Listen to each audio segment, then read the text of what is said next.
I had tested the Alpenföhn Black Ridge cooler in the XQ69 case and the result was a bit underwhelming. Even though it could manage the 8-core 16-thread Ryzen 7 3700X in daily usage, I once had the temperature peaked at 98 degrees Celsius in my recent video rendering with Premiere Pro. I guess it was not the issue of the cooler, maybe the case that traps the hot air inside and continues circulating. So today I would move the components back to my 4-liter K39. Despite being a smaller case, it is very well ventilated, so I expect hot air can have more room to escape. Not only that, we will also combine the cooler with the very low profile memory and a slim 120mm Noctua NF-A12x15 fan to see if there is any significant improvement.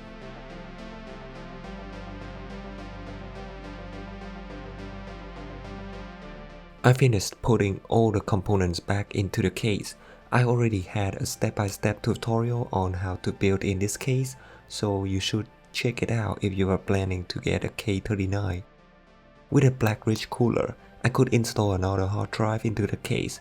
In my last build, it was not possible with the Cryric C7 cooler, which has the same height.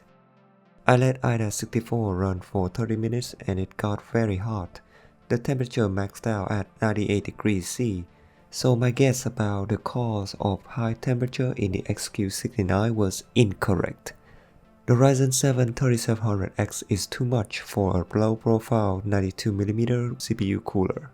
But as I already mentioned many times, gaming, video editing, rendering, the cooler can still handle just fine. If you experience cold hand in the winter, this is a very good hand warmer. Now, it's time to remove the cooler and replace the current fan with a bigger one. If you wonder why I have a Noctua backplate here, please consider check out my previous video.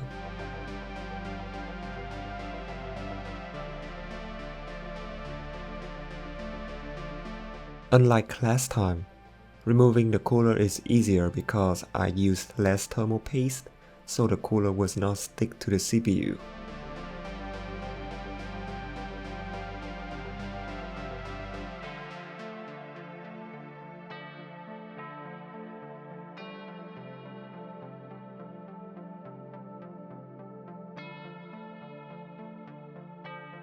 I only used the system for about a month, but the fan blade is already dusty, and the fan is placed under the heatsink with intake orientation. Blowing dust out to keep it clean is a challenging task, so keep that in mind.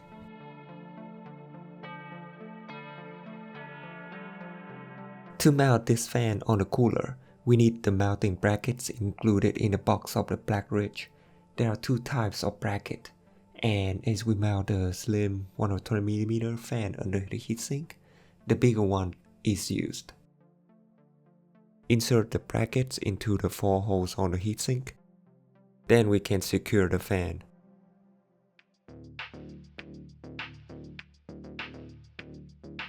With a bigger fan, there would be no space for the M.2 heatsink, so I will need to remove it.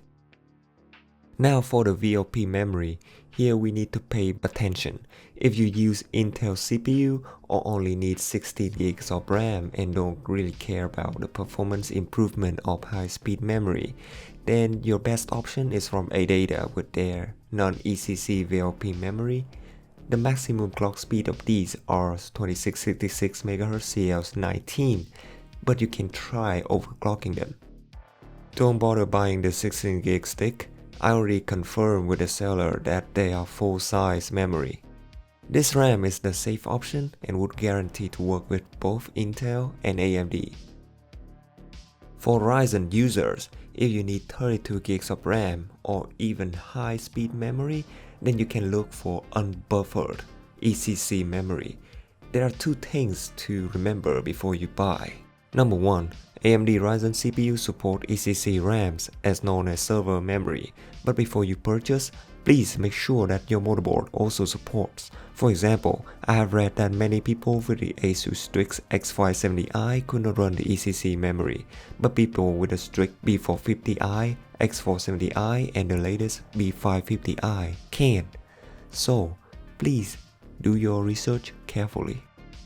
Number 2, if your motherboard does support, make sure you buy Unbuffered ECC memory.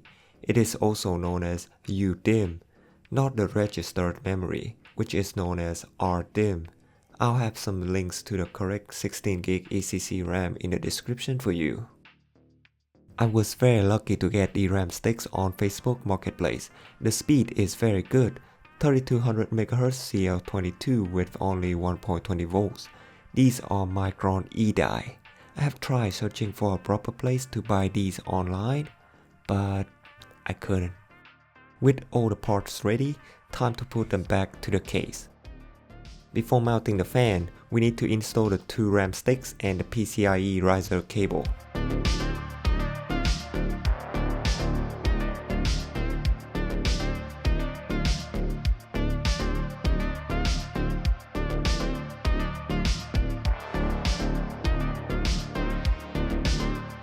This is a very tight package.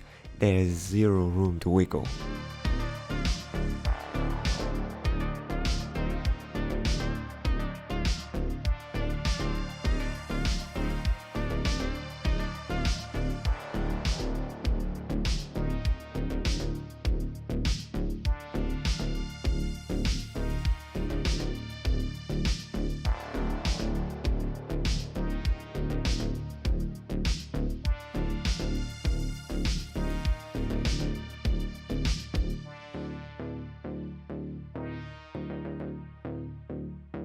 From this angle, you can see that the fan is pushing against the PCIe riser cable.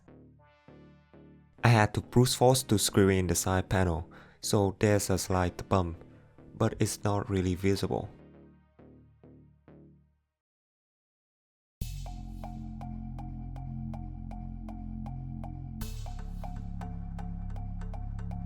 Same like the beginning of this video, I ran AIDA64 stress test for 30 minutes. Average temperature was around 90 degrees and peaked at nearly 92 degrees, so it dropped about 6 degrees. Temperature for the 2 RAM sticks was around 52-53 degrees. The two 2.5 pin drives temperatures were also around 50 degrees. The NVMe without the heatsink also had good temperature at 50 degrees, while the one behind the motherboard was 60 degrees. So now you may wonder if it's worth the money and effort. Well, for me, any temperature improvement is welcomed.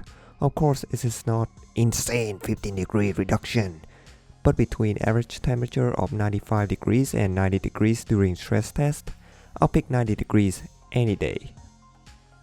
For ECC RAM, when I tested these RAM sticks for the first time, they kept throwing me blue screen of death, so I realized that the voltage I used to undervolt the 3700X was not enough to keep it stable. I had to increase the CPU voltage from 1.18 volts to 1.22 volts to finally have it run normally. Without using them, I would have never known the problem my system was having at that time. So, my answer would also be yes for VLP ECC memory. For Intel users, RAM speed does not really matter much, so the non-ECC RAM kit is also good, and you still have the option to overclock them. And that's the end of my video. If you are interested in any parts shown in this video, please check the description down below. Thank you so much for watching, and I'll see you in the next one. Bye bye.